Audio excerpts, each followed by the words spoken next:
इस जीवन की आपाधापी में हम रोज कितने लोगों से मिलते हैं।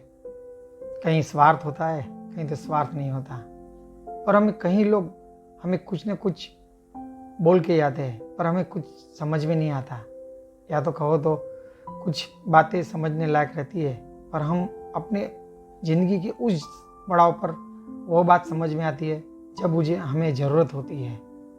ऐसा ही एक बुजुर्ग जो हमें रोज़ मिलते थे, देखा जाए तो सुबह हम लोग जब वॉकिंग करते या बस्ती में कहीं भी घूमने जाते थे तो हमें मिलते थे और हम उनसे एक ही सवाल करते थे, कैसे हो काका?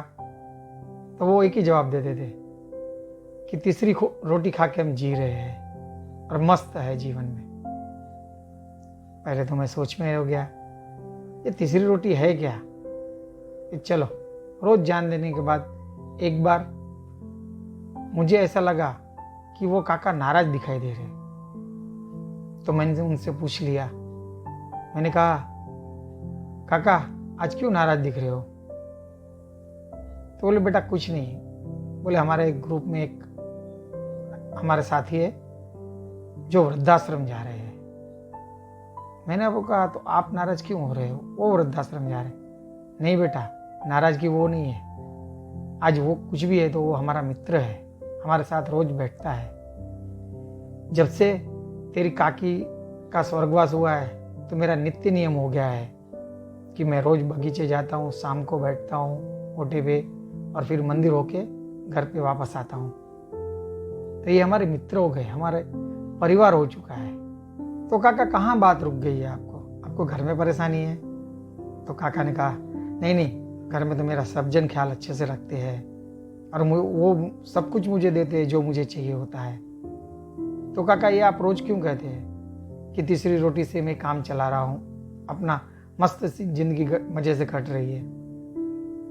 तो काका बोले, बेटा तूने आज पूछ लिया है ना, तो मैं आपको बताता हूँ। बोले, तीसरी रोटी क्या चीज़ है?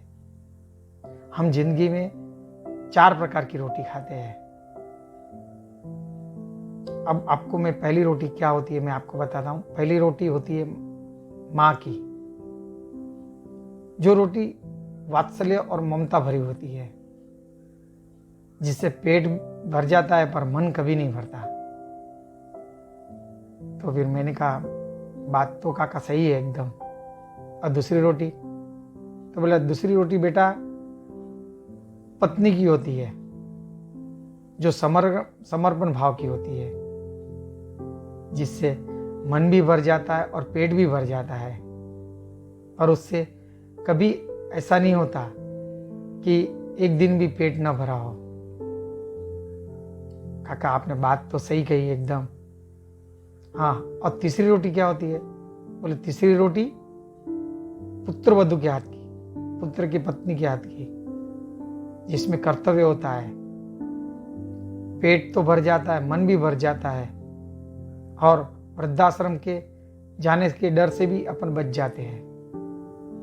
फिर मैं थोड़ी देर में स्तब्ध रह गया, इसमें वृद्धाश्रम कहाँ से आया तीसरी रोटी में? तो बेटा मालूम है। बोले, आप ये पूछ रहे हो ना कि वृद्धाश्रम मैंने क्यों कहा? बोले, हाँ काका, आपने ऐसे क्यों कहा?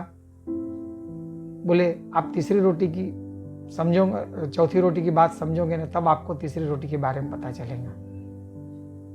बोले, चौथी रोटी नौकरानी के हाथ की रहती है, जिसमें स्वाद भी नहीं होता और पेट भी नहीं भरता और मन भी नहीं भरता।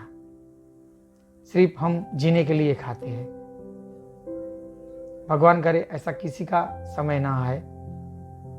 अब आप बेटा समझे कि तीसरी रोटी में वृद्धाश्रम का मैंने बात क्यों की?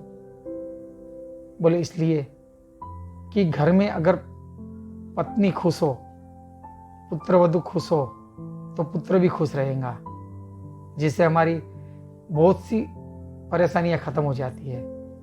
और पुत्र ये भी नहीं सोचेगा कि घर में कोई बड़ा या बुजुर्ग वृद्ध है तो उन्हें हम खुशी रखेंगे, ऐसा ही सोचेगा, और इसलिए हम वृद्धाश्रम से बच जाएंगे। तो मैंने पूछ लिया, तो हमें क्या करना चाहिए जिंदगी में? तो जिंदगी में आपको ये करना है बेटा कि माँ बाप की सेवा करना, माँ बाप को पूजनीय मानना है और अपनी पत्नी को दोस्त और मित्र बना के सहज भाव से जीना है और पुत्रवधू को पुत्र की पत्नी नहीं पर अपनी बेटी बनाकर जीना है। और काश ऐसा समझ आया कि चौथी रोटी खाने की जरूरत पड़े तो शांति से खा लेने का और पेट भरने के लिए खाना और जिंदगी आराम से वृद्धावस्था आराम से निपट जाएंगी। अब आप समझे मैं तीसरी रोटी की क्यों कहता था। मैंने कहा काका आपने बहुत बड़े पते की बात कही है, मुझे इस युवानी में ही आपने सब बता दिया।